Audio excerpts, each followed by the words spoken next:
La historia del Fondo Bancario de Protección al Ahorro, FOBAPROA, es la historia de una estafa, de una red de corrupción entre el poder político y el poder empresarial y del saqueo más grande en la historia contra la economía del país y de millones de mexicanos. El FOBAPROA surgió en 1990 durante el gobierno de Carlos Salinas de Gortari, con el objetivo de darle liquidez a los bancos recién privatizados para que en caso de crisis y devaluaciones entrara el rescate de sus deudas y otorgarles capital.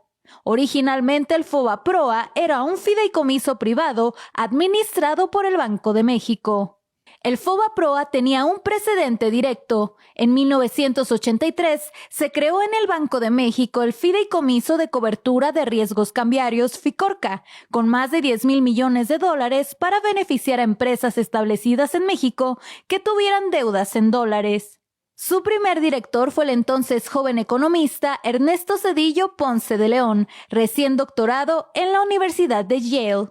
El FICORCA, como el FOBAPROA, fue un instrumento para beneficiar a grandes empresarios que contribuyeron a las campañas políticas del PRI y al ascenso de la nueva élite de tecnócratas. FICORCA benefició al menos a 209 empresas que pertenecían a los 30 grupos empresariales más poderosos.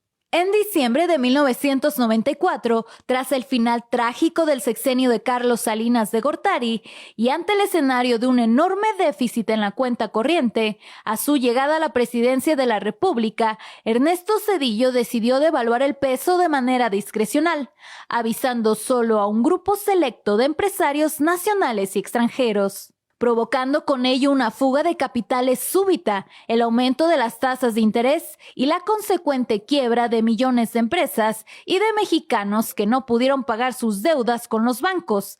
La cartera vencida se disparó en 150% en solo unos meses.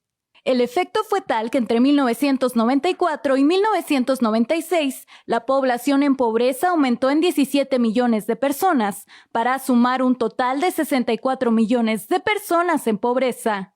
Como consecuencia del error de diciembre, durante ese sexenio la moneda mexicana perdió más de la mitad de su valor, pasando de 3.4 pesos por dólar a 9.4 pesos por dólar. El gobierno de Ernesto Zedillo decidió endeudarse con 50,000 millones de dólares frente al gobierno de Estados Unidos y del Fondo Monetario Internacional, elevando a 164,000 millones de dólares la deuda externa, cifra sin precedente en la historia del país. Zedillo firmó una carta de intención con el FMI para acelerar el proceso de privatización de empresas estatales